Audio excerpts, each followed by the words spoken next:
नमस्कार, मेरा नाम है सुधीर सरनवाल। विस्फोटक न्यूज़ में आप सभी का स्वागत है। विस्फोटक न्यूज़ को लाइक करें, सब्सक्राइब करें, शेयर करें और कमेंट करें। नमस्कार, मैं हूं मेघा वर्मा। विस्फोटक न्यूज़ में आपका स्वागत है। बुलेटिन की शुरुआत करते हैं कुछ बड़ी खबरों के साथ। प्रधानमंत्री नरेंद्र मोदी ने एक इंटरव्यू में राजीव गांधी पर दिए बयान से जुड़े सवाल पर कहा, मैंने तो महज एक फैक्ट की चर्चा की जानकारी दी है। मैं समझ नहीं पा रहा हूं आखिर इसके कारण कांग्रेस के पूरे इकोसिस्टम में इतना ज्यादा गुस्सा क्यों है। प्रधानमंत्री मोदी ने कहा, जब कांग्रेस अध्यक्ष एक मौजूदा पीएम को गाली देते हैं, उनके परिवार और उनकी गरीबी का मजाक उड़ाते हैं, तब तो कांग्रेस का यही इकोसिस्टम ताली बजाना शुरू कर देता है। मैं कांग्रेस और उनके इकोसिस्टम को चुनौती देता हूं कि वो दिल्ली में राजीव गांधी के नाम पर चुनाव लड़कर दिखाएं। केंद्रीय मंत्री गिरिराज सिंह ने कल एक बार फिर से भड़काऊ बयान दिया है। केंद्रीय मंत्री ने कहा, कोई भी सेक्सी दुर्गा जैसी फिल्म बना सकता है, लेकिन किसी में भी पैगंबर मोहम्मद या फातिमा पर फिल्म बनाने का साहस नहीं है। गिरिराज सिंह दक्षिणी दिल्ली से भाजपा के प्रत्याशी रमेश विधूड़ी के लिए जनसभा करने पहुंचे थे। भाजपा प्रत्याशी गिरिराज सिंह ने आरोप लगाया कि केजरीवाल टुकड़े टुकड़े गैंग का हिस्सा है। आपको बता दें, बेगूसराय लोकसभा सीट पर गिरिराज सिंह का मुकाबला भाकपा के कन्हैया कुमार से है। सुधीर सरनवाल के अनुसार कल उत्तर पूर्वी लोकसभा में शीला दीक्षित के समर्थन में जनसभा का आयोजन नेहरू विहार में किया गया। इस दौरान शीला दीक्षित ने बीजेपी और आप पर जमकर निशाना साधा। मनोज तिवारी पर आरोप लगाते हुए उन्होंने कहा कि 5 सालों में उन्होंने अपने इलाके में कोई काम नहीं किया, जनता को गुमराह किया। इसके अलावा मुखर्जी नगर कांग्रेस कमेटी के ब्लॉक प्रेसिडेंट योगेंद्र कुमार ने भी आप और बीजेपी पर हमला बोला। इसमें तिमारपुर की निगम पार्षद अमरलता सांगवान, कप्तान सिंह, अनिल पटेदिया, योगेंद्र कुमार और आईटी सेल के सुधीर सरनवाल भी मौजूद थे। सम्मानित बहनों जो यहाँ उपस्थित हैं, चाहे वो मेरे पास सामने हो या मंच पर हो, सम्मानित भाइयों, मुझे अच्छा लग रहा है कि इस मीटिंग में महिलाएं ज़्यादा हैं और पुरुष कम हैं, इसीलिए इतनी डिसिप्लिन लग रही है। आप लोगों का बहुत बहुत धन्यवाद कि आपने मुझे यहाँ बुलाया। आप जानते हैं कि पार्लियामेंट के लिए चुनाव चल रहा है सारे देश भर में, और दिल्ली का चुनाव 12 तारीख को होगा। तो मैं आपसे ये प्रार्थना करने आई हूँ कि पिछली दफ़ा जब यही चुनाव हुए थे 5 साल पहले, तो एक भी कांग्रेस का प्रत्याशी वहाँ नहीं गया था। अब की बार हम 7 प्रत्याशियों को कांग्रेस के भेजेंगे, ये मेरा वायदा है आप लोगों से। और आप लोगों से प्रार्थना है कि जहाँ जहाँ भी आप लोगों को जानते हो, उनसे कहिए कि कांग्रेस के प्रत्याशी को वोट करें। क्यों मैं कह रही हूँ? क्योंकि 5 साल बीजेपी के प्रत्याशी रहे, कोई काम हुआ आपके यहाँ? मैं तो नहीं देखती कि कहीं कोई काम हुआ। एक सीधी सी साधारण सी चीज़ है कि आप जहाँ पर भी राज्य करते हैं, उस जगह को साफ सुथरा रखना चाहिए, सड़कें ठीक होनी चाहिए, स्कूल अच्छे होने चाहिए, हॉस्पिटल्स अच्छे होने चाहिए। वो सब किसके बनाए हुए थे? कांग्रेस के बनाए हुए थे। और इस 5 वर्षों में एक भी कोई चीज़ नहीं यहाँ पर बनाई गई है। बनाई गई है क्या आपके यहाँ? तो विकास कर्तव्य बन जाता है कोई भी यहाँ से चुनाव जीते तो, और उस कर्तव्य को ही नहीं आप निभाते हैं, तो हम सबको सोचना पड़ता है क्या इनको दोबारा लेकर आए या न लेकर आए। यही दुविधा आपके मन में भी होगी, यही दुविधा मेरे मन में है कि क्या किया इन्होंने 5 वर्ष में। जो दिल्ली अच्छा था, दिल्ली इस देश का सबसे बड़ा शहर है। इस देश में के सारी जो यहाँ लोग रहते हैं, मंत्री रहते हैं, प्राइम मिनिस्टर रहते हैं, प्रेसिडेंट ऑफ इंडिया रहते हैं, वाइस प्रेसिडेंट ऑफ इंडिया रहते हैं, मिनिस्टर्स रहते हैं, उनके घर में उनकी आंखों के नीचे, उनके मुंह के नीचे ये हालत हो दिल्ली की, क्या आप इसको बर्दाश्त करेंगे या नहीं? बोलिए, बर्दाश्त करना चाहते हैं कि नहीं करना चाहते? जरा हाथ उठाइए, बर्दाश्त करेंगे या नहीं? हाँ, तो फिर इसको बर्दाश्त नहीं करना है। अगर जो इसको बर्दाश्त नहीं करना है तो इसको बदलना पड़ेगा। और देखिएगा, जब बदलेंगे फिर क्या होता है। हम लोगों ने बहुत सारी बातें अपने मन में बनाई हुई है, जो चलती हूँ इस प्रांत में, सारी जगह घूम रही हूँ तो मन टूटता है। ये क्या कर दिया इन्होंने दिल्ली का। और मैं आपको वायदा करना चाहती हूँ कि जो हमारे से बन पाएगा हम करेंगे, और राहुल गांधी को साथ लेकर कहेंगे कि इसलिए हमें चाहिए 6,000 प्रति माह जो उन्होंने ऐलान किया है कि उस परिवार को मिलेंगे जिनके पास कुछ नहीं है। क्या किसी ने कहा कभी करा है? और 6,000 रुपये कम नहीं होते हैं, एक परिवार के लिए अच्छी आमदनी है। तो ये सब चीज़ें आपको और हमको सोचनी पड़ेंगी कि कांग्रेस की तस्वीर क्या है और कांग्रेस औरों की तस्वीर क्या है, और कांग्रेस क्या काम करती है, और जो कहती है वो करके ज़रूर दिखाती है।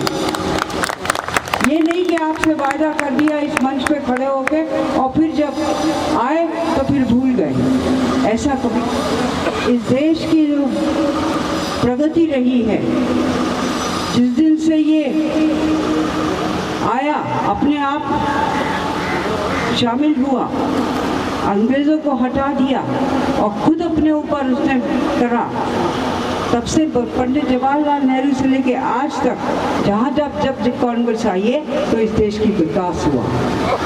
मानते हैं आप? या नहीं तो कुछ नहीं था। स्कूल में पढ़ने के लिए जगह नहीं थी, कॉलेजेस नहीं थे, दुकानें नहीं थी। जो चीज़ हमें खरीदनी पड़ती थी, चाहे वो मशीन हो या कुछ भी हो, तो वो बाहर से बुलाई जाती थी, हिंदुस्तान में नहीं बनती थी। आज सब कुछ हिंदुस्तान में है। जो गाड़ियाँ आप देखते हैं, जो मोटर्स आप देखते हैं, जो देखते हैं, वो सब कहाँ बने हैं? हिंदुस्तान में बने हैं, पहले नहीं बनते थे। मुझे अच्छी तरह से याद है कि मेरे घर में मेरे माता और पिता ने जो पहली गाड़ी खरीदी थी वो विलायत से आई थी, यहाँ मिलती थी, और वो हमारे लिए हमेशा के लिए चली, क्योंकि जब तक हिंदुस्तान में कोई गाड़ियाँ नहीं बने तो हमें वही इस्तेमाल करनी पड़ती थी, चाहे वो टूट जाए, चाहे ख़राब हो जाए, चाहे कुछ भी हो जाए। आज ये हालत है कि जो आप चाहते हो आपको मिलता है, जो आप करना चाहते हो उसका मौका मिलता है, जो को पढ़ाना चाहते हैं उसका मौका मिलता है। कॉलेजेस हैं, स्कूल, हॉस्पिटल्स हैं, कितने हॉस्पिटल्स हैं यहाँ। भगवान ना करे कोई बिगाड़ हो तो तुरंत हॉस्पिटल जाता है। ये सुविधाएं पहले 4, 5, 6, 10 साल पहले नहीं थी। तो अगर जो किसी राजनीतिक पार्टी ने देश को आगे बढ़ाया है तो वो कांग्रेस के अलावा कोई और नहीं है। इसको आप याद रखिए। 12 तारीख को जब आप अपना वोट डालेंगे तो सोच समझ के डालिएगा, क्योंकि आने वाले 5 वर्ष के लिए उसी को आपने, वही आप पर राज करेगा, वही दिशा दिखाएगा, वही आपकी मन की बात को सुनेगा, वही आपके जो चाहते हैं वो करेगा, और कोई नहीं कर सकता है। बीजेपी का है। आप देखिए बीजेपी की सरकार ने क्या किया, नोटबंदी करी ना, जो नुकसान हम सबको हुआ, या जीएसटी लागू करी, किसी को फायदा हुआ जीएसटी, और जीएसटी पूरी तरह से लागू भी नहीं हुई है। तो वो सरकार जो खुद काम करती है, खुद फैसले लेती, उन्हीं को ना समझ पाए वो सरकार किस काम की है। तो प्यारी बहनों और भाइयों, कांग्रेस को अब की बार मौका दीजिएगा और मुझे पूरा यकीन है कि कांग्रेस को मौका मिलेगा तो ये देश की तस्वीर, दिल्ली की तस्वीर फिर से बदल जाएगी। इन शब्दों के लिए बहुत बहुत धन्यवाद और मेरी शुभकामनाएं आप सबको। सर, इस बार का 2019 का लोकसभा चुनाव जो है काफ़ी अहम हो चुका है और जो दिल्ली का चुनाव अब आखिरी मोड़ पर जा चुका है, तो क्या आपको लगता है कि ये अहम मुद्दे जो होंगे, नोटबंदी, जीएसटी, कहीं ना कहीं मोदी जी को इसके नाम पर दोबारा वोट मिलेगा? बिल्कुल ही मिलेगा। सबसे बड़े मुद्दे हैं नोटबंदी, जीएसटी और मोदी, बेरोजगारी और पूरे भ्रष्टाचार। और आपको लग रहा है कहीं भी मोदी जी ने किसी काम के लिए वोट मांग रहे हैं? कहीं नहीं मांग रहे हैं। सिर्फ काम शीला दीक्षित ने किया है जिनको उनको वोट पड़ेगा। ऐसे कौन से मुद्दे होंगे कि जिनको लेकर शीला दीक्षित जी लोगों के बीच जाएंगी और उनका वोट लोगों का वोट उनको पड़ेगा? 0% काम नहीं किया आम आदमी पार्टी ने। 5 साल से हमारा सांसद लापता है यहाँ से। कोई भी उसने अपना फंड अपने क्षेत्र में नहीं लगाया है। सड़कें सारी टूटी हुई हैं और शीला जी का काम जिसको हम लेके जाएंगे लोगों के बीच में और उनके लिए वोट मांगेंगे। आज भी मनोज तिवारी जी ने बार बार कई स्टेटमेंट ऐसी दी कि उन्होंने कहा मेरा बजट जो है मैंने अपने पूरे क्षेत्र में लगा दिया है, वो ख़त्म हो गया था। उसके बाद उन्होंने संसद भवन में दोबारा बजट मांगने की पेशकश रखी। सर, हम तो क्या ये बात सही है? तिमारपुर विधानसभा में हमें तो कहीं बजट उनका लगता नहीं कहीं लगा है। जहाँ हम बैठे हैं यहीं पर सारी सड़कें टूटी हुई हैं। यहाँ पे आज तक कहीं भी बता दें कि कहीं भी एक पैसा लगाया? कहीं बताएं कि जहाँ उन्होंने पैसा लगाया वो फंड लगाओ। सिर्फ 5 साल गायब रहे हैं, सिर्फ वोट के टाइम पे, इलेक्शन के टाइम पे वोट मांगने आए हैं। क्या आपको लगता है कि व्यापारी के ऊपर जो जीएसटी का असर पड़ा है उसको लेकर खासी जो नाराजगी है व्यापारियों के द्वारा, लेकिन अमित शाह ने कहा है कि कोई बिजनेसमैन, कोई व्यापारी नाराज नहीं, जीएसटी से सब खुश हैं। तो क्या आपको ऐसा लगता है क्योंकि आप मार्केट एसोसिएशन में बैठते हैं, आप मार्केट के बीच में रहते हैं? सर, हमें बिल्कुल लगता है इसका जवाब 12 तारीख को दिया जाएगा। 12 तारीख को सारे व्यापारी हाथ को वोट देंगे और 23 तारीख को रिजल्ट है। भाजपा के अध्यक्ष अमित शाह जी के द्वारा ये कहा गया है कि इस बार जो लोग हैं अपने एमपी के नाम पर वोट ना देके सिर्फ मोदी जी के नाम पर वोट। इसलिए वोट मांग रहे हैं क्योंकि उनके एमपी को काम ही नहीं किए हैं। उनको अच्छी तरह पता चल चुका है कि हमारे सारे एमपी इस बार हार रहे हैं, इसलिए वो मोदी के नाम पे वोट मांग रहे हैं, ना कि अपने प्रतिनिधि के नाम पे वोट मांग रहे हैं। क्या जीत का मार्जिन क्या रहेगा अगर शीला दीक्षित जी नॉर्थ ईस्ट की सीट से अगर जीतते हैं तो जीत का कम से कम 2.5 लाख और 12 तारीख तक ये मार्जिन और बढ़ेगा। 12 तारीख। और कौन से फैक्टर रहेंगे कि जिसको लेके मुकाबला खड़ा होगा? उनसे कोई फैक्टर ही नहीं है। शीला जी का काम जो दिल्ली में हुआ है उसी काम को लेके, और शीला जी ने जो काम किए हैं उसी को लेके हम चुनाव बीच में जाएंगे। क्या बेरोजगारी एक मुद्दा रहेगा इस चुनाव में? बिल्कुल रहेगा मुद्दा, बेरोजगारी बिल्कुल मुद्दा रहेगा। और अगर बात करें दिलीप पांडे की, तो दिलीप पांडे ने कहीं ना कहीं बार बार ये कहा है कि शीला दीक्षित जी का जो स्थान है, कांग्रेस की 7 सीटों का जो स्थान है दिल्ली में, 3रे नंबर पर। दिलीप पांडे जी की बात ही मतलब एक आंदोलन लेके आए थे विधानसभा में जो फुस हो गया है, फिर एक लॉलीपॉप लेके आएंगे पूर्ण राज्य का, जो हो नहीं सकता है। तो दिलीप पांडे जी ने बार बार सोशल मीडिया पे एक ट्रेंड चलाया कुछ दिन पहले, एक चीज़ शीला दीक्षित जी की पोस्टर वायरल करे कि शीला जी जो घर बैठ के वोट मांग रही हैं, और अभी से इनका यह हाल है अगर ये सांसद चुनी जाती हैं तो लोगों को काम कराने के लिए घर पर। शीला जी ने काम किया, बहाने नहीं किए हैं। ना शीला जी ने जब सरकार चलाई थी ना तो कभी ये बोला कि केंद्र सरकार मुझे काम करने नहीं दे रही, एलजी मुझे काम नहीं करने दे रहा है। शीला जी ने काम किया और काम करेंगे। आपका कार्यकर्ताओं के साथ कैसा साथ मिल रहा है? हमारा बहुत अच्छा साथ है सारे कार्यकर्ताओं के साथ। हम उनके बीच में 12 दिन 12 महीने रहते हैं उनके साथ। हम कोई इलेक्शन के टाइम में बाहर नहीं आते हैं। 12 मई को जब वोट के लिए लोग निकलेंगे तो आप लोगों की अपील क्या रहेगी लोगों से? आखिरी अपील यही रहेगी कि कांग्रेस को जिताएं और भारी बहुमत से दिल्ली की 7 सीटें कांग्रेस को जिताएं। क्या देश में दोबारा यूपीए 3 की सरकार बनने जा रही है? बिल्कुल बनने जा रही है। राहुल गांधी जी को आप किस तरीके से देखते हैं कि किस तरीके से कांग्रेस की सीटें आएंगी और एनडीए को नुकसान होगा? राहुल गांधी जी को हम अपना आने वाला प्रधानमंत्री देख रहे हैं रूप में, क्योंकि युवाओं को साथ लेके चल रहे हैं। उन्होंने अपने मैनिफेस्टो में दिया है कि भाई 31 मार्च 2020 तक 4 लाख से ऊपर नौकरियां आएंगी। और सबसे बड़ा उन्होंने अपने मैनिफेस्टो में दिया है कि हर गरीब परिवार को 6,000 रुपये महीना, 72,000 रुपये साल का बिल्कुल दिया जाएगा। 72,000 रुपये अगर बात करें तो मोदी सरकार ने बार बार इस पर हमला किया कि इससे देश का खजाना खाली हो जाएगा, तो 72,000 की बात जो है वो एक जुमला है। नहीं, बिल्कुल जुमला नहीं है। जुमला उनके 15 लाख रुपए थी। हमने सारी अर्थशास्त्रियों से हिसाब लगा के ये फैसला लिया है कि 6,000 रुपये महीना दिया जाएगा और दे सकते हैं। हमने कोई 15 लाख रुपये का जुमला नहीं दिया है। तो किस तादाद में वोटर इस बार आपके क्षेत्र से, नॉर्थ ईस्ट लोकसभा के क्षेत्र से शीला जी को वोट करेंगे? वो परसेंटेज क्या रहेगा? अगर ऑल ओवर देखा जाए तो हमारे यहाँ से परसेंटेज 100 में से 99% वोट शीला जी को जाएगा। शीला जी के काम को जाएगा। हाँ लोग कांग्रेस पार्टी जिंदाबाद, कांग्रेस पार्टी जिंदाबाद। चौकीदार चोर है को सुप्रीम कोर्ट के आदेश से जोड़कर बोलने के लिए कांग्रेस अध्यक्ष राहुल गांधी ने आज फिर सुप्रीम कोर्ट से बिना शर्त माफी मांगी। राहुल ने 3 पन्नों के नए हलफनामे के जरिए माफी मांगी है। हलफनामे में कहा गया है कि उन्होंने गलती से पार्टी का राजनीतिक नारा कोर्ट के आदेश के साथ मिलाकर बोल दिया था। इससे पहले के हलफनामे में राहुल ने गलती के लिए सिर्फ खेद जताया था। आपको बता दें, शुक्रवार को इस मामले पर फिर से सुनवाई होगी। दिल्ली की सभी 7 सीटों पर छठे चरण में 12 मई को वोटिंग होनी है और इससे पहले सभी पार्टियां जनसभा और रैली कर वोटरों को रिझाने में जुटी हैं। उत्तर प्रदेश के मुख्यमंत्री योगी आदित्यनाथ ने कल पश्चिमी दिल्ली के विकासपुरी में बीजेपी उम्मीदवार प्रवेश सिंह वर्मा के समर्थन में जनसभा का आयोजन किया। इस दौरान उन्होंने आम आदमी पार्टी पर जमकर हमला बोला। अरविंद केजरीवाल को धरना प्रदर्शन का नेता कहते हुए योगी ने कहा, जब कोई नहीं सुधरता तो उसे लतखोर कहा जाता है। हर व्यक्ति अपने तरीके से जवाब देता है और दिल्ली में वैसी हालत है। भोपाल लोकसभा सीट से बीजेपी की प्रत्याशी साध्वी प्रज्ञा सिंह ठाकुर को चुनाव आयोग ने क्लीन चिट दे दी है।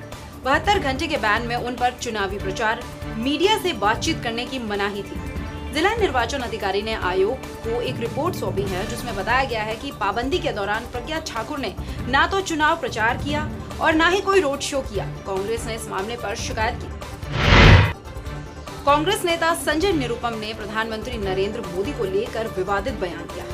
आज उन्होंने वाराणसी में पीएम मोदी पर तंज कसते हुए उनकी तुलना मुगल बादशाह औरंगजेब से कर दी। कांग्रेसी नेता ने कहा, मैंने पीएम की तुलना मुगल बादशाह औरंगजेब से इसलिए की क्योंकि बनारस के गलियारे के नाम पर सैकड़ों मंदिरों को क्षतिग्रस्त कर दिया गया है। राजस्थान के अलवर में थाना गाजी पुलिस थाना इलाके में 26 अप्रैल को एक महिला के साथ उसके पति के सामने गैंगरेप किया गया था। घटना को लेकर 10 दिन बाद पुलिस हरकत में आई है। पुलिस ने कल आरोपियों को पकड़ने के लिए 14 टीमों को लगाया। इसमें शामिल 5 आरोपियों में से 3 को पुलिस ने पकड़ लिया है, जबकि 2 की तलाश अभी भी जारी है। पीड़ित पति पत्नी ने 2 मई को एफआईआर दर्ज कराई थी। आपको बता दें, आरोपियों ने गैंगरेप का वीडियो बनाकर उसे वायरल कर दिया। आरोपियों के नाम अशोक गुज्जर, मुकेश गुज्जर और इंद्रराज गुज्जर हैं। माना जा रहा है इन सभी आरोपियों का इलाके में काफी रसूख है, जिस वजह से पुलिस ने कार्यवाही करने में इतने दिन लगा दिए। मुंबई में कल रात एक बड़ा हादसा होते होते टल गया। मुंबई एयरपोर्ट पर भारतीय वायुसेना का एक विमान रनवे को ही पार कर गया। यह विमान मुंबई से बेंगलुरु के लिए उड़ान भर रहा था। गनीमत की बात यह है कि इस हादसे में किसी को कोई चोट नहीं पहुंची है।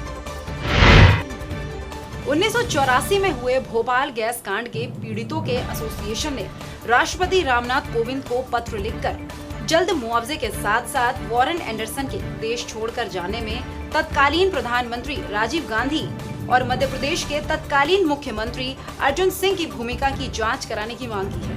आपको बता दें, ये पत्र ऐसे समय में आया है जब पीएम मोदी कई बार इन मुद्दों को लेकर कांग्रेस को घेर चुके हैं। आपको बता दें कि मध्य प्रदेश में बीजेपी और कांग्रेस ने हर गैस पीड़ित को मुआवजे में 5 लाख रुपए दिलवाने का वादा किया था, लेकिन केंद्र और प्रदेश की सरकार के सुप्रीम कोर्ट में प्रस्तुत मौतों और बीमारियों के आंकड़े सुधारने पर ही ये वादा पूरा किया जा सकता है। आजमगढ़ पर लगे आतंकगढ़ के ठप्पे के खिलाफ लड़ाई लड़ रहे राष्ट्रीय ओलमा काउंसिल के अध्यक्ष मौलाना आमिर रशादी ने मालेगांव बम कांड की आरोपी साध्वी प्रज्ञा का समर्थन किया है। उन्होंने कहा कि देश में भगवा या इस्लामी नहीं बल्कि सरकारी आतंकवाद फैला है। रशादी ने कहा कि साध्वी प्रज्ञा का कहना है कि सरकारी एजेंसियों ने उनको बेवजह फंसाया और धर्म को आतंकवाद से जोड़ा जाना देशद्रोह है। ठीक उसी तरह बेकसूर मुसलमानों को आतंकवाद के आरोपों में फंसाने के मामले में भाजपा और कांग्रेस एक ही नीति बनाकर उनको देशद्रोही साबित करने की होड़ में लगी है। इसके पीछे सीधा मकसद ये है कि हिंदुस्तान में मुसलमानों को राजनीतिक रूप से अछूत बनाया जाए। मध्य प्रदेश के छिंदवाड़ा में धर्म टेकड़ी चौकी में आज सुबह एक दर्दनाक दुर्घटना हुई। सरना बनगांव रोड पर एक तेज रफ्तार ट्रक और सवारी बस में भिड़ंत हो गई। इसमें 5 लोगों की मौत हो गई जबकि 19 लोग घायल हो गए। पुलिस ने घायलों को अस्पताल में भर्ती कराया। अक्सर सुर्खियों में रहने वाली सपना चौधरी इस बार अपनी सफेद कलर की शॉर्ट स्कर्ट की वजह से चर्चा में है। हाल ही में सपना ने अपने हॉलिडे की कुछ तस्वीरें शेयर की हैं। तस्वीरों में सपना ने बेहतरीन पोज दिए हैं और वो बेहद खूबसूरत भी लग रही हैं, लेकिन उन्हें शॉर्ट्स कट पहनना भारी पड़ गया।